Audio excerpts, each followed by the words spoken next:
My name is Abhishek Podar and I'm at the Museum of Art and Photography to discuss a pairing between a photograph and a sculpture along with Radhika Gaikwad, the Maharani of Baroda.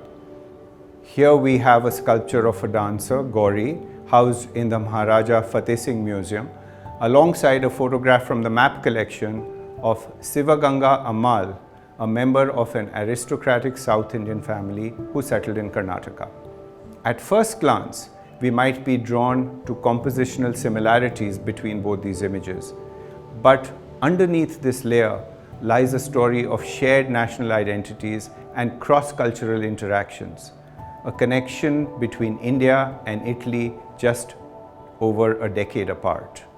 Photography came to India in the mid-19th century at a time when the British colonial rule was at its height.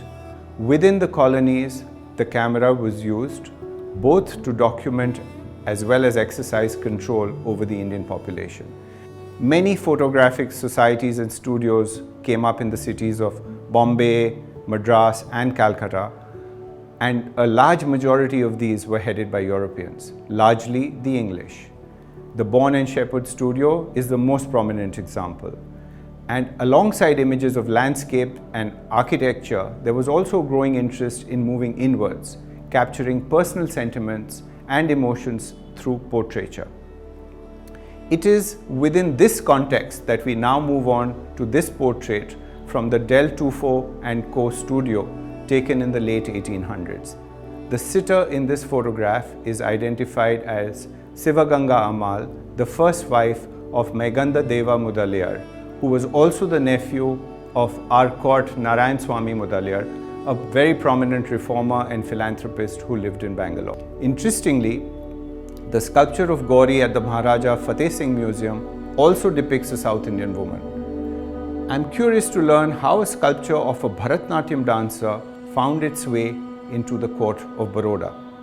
In 1880, Maharaja Sayajirao Gaikwad III of Baroda married the beautiful princess of Thanjavur, Chimnabai. Chimnabai brought with her in her dowry a troupe of musicians and dancers to the Baroda court. Among them was a young Gauri, an accomplished Bharatnatyam dancer and a music composer, and the subject of this sculpture.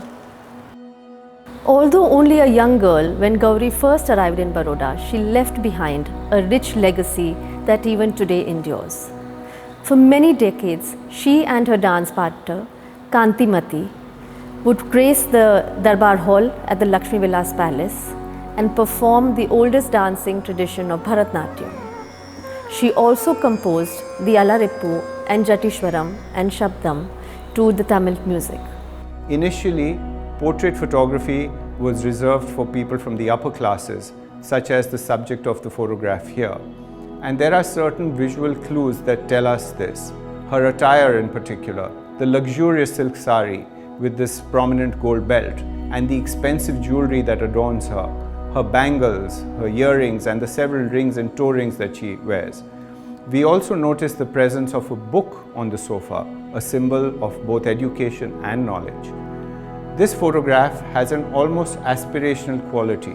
The sheer scale of this work, which is life-size, was rather unusual for that time, and one can safely assume that Sivaganga Ammal had control over how she wanted to be perceived by the viewer. Exquisitely crafted in bronze, this sculpture by Augusto Felici depicts Gauri as a Bharatnatyam dancer in her typical attire. You can see her in a pleated sari along with the musical anklets or ghungroos. Her right hand is raised as if she is captured in motion, as is her right foot, which is slightly off the ground. Her left arm rests on her waist. I would like you to notice the ornamentation on her forehead and the details on her plait.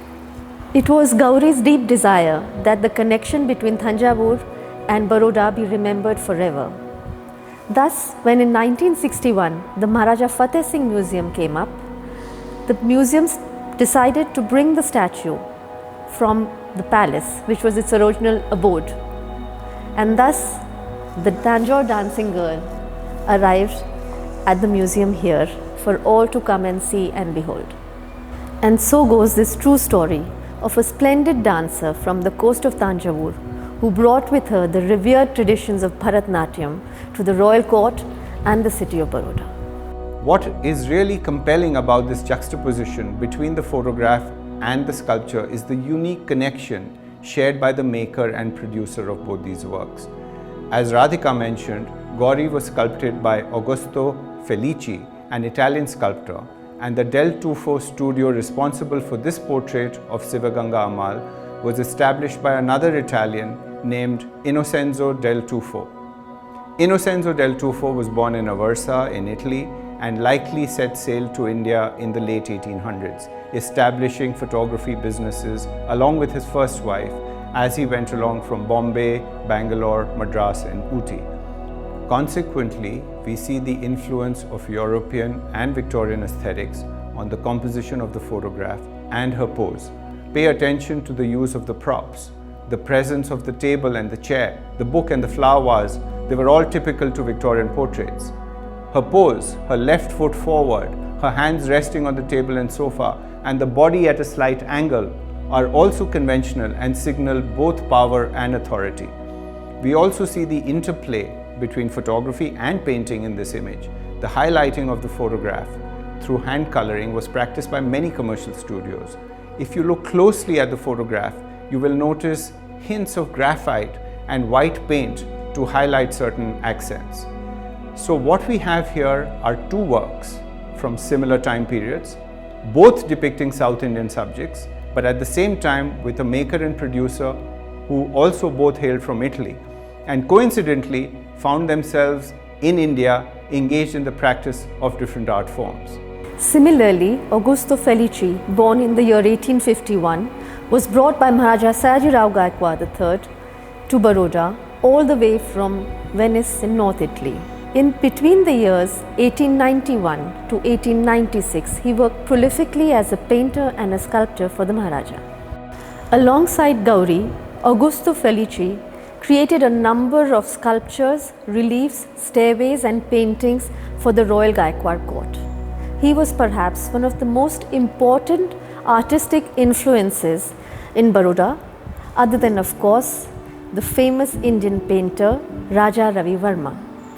Gauri shows us how European naturalism travelled to Indian courts, from her clothes to her posture. The way Felici created Gauri showed the distinctive character of European naturalism. He was known for his artistic style, which blended realism with Indian subjects. This style was very popular in the colonial period, where artists mimicked Western techniques at royal court. Here, art and urban development intersect. Felici's work shows how Sayajirao's kingdom gradually introduced aspects of Western aesthetics in the art produced during that time. They, along with Gauri, show us how Western influences impacted and settled in colonial India in the 19th century.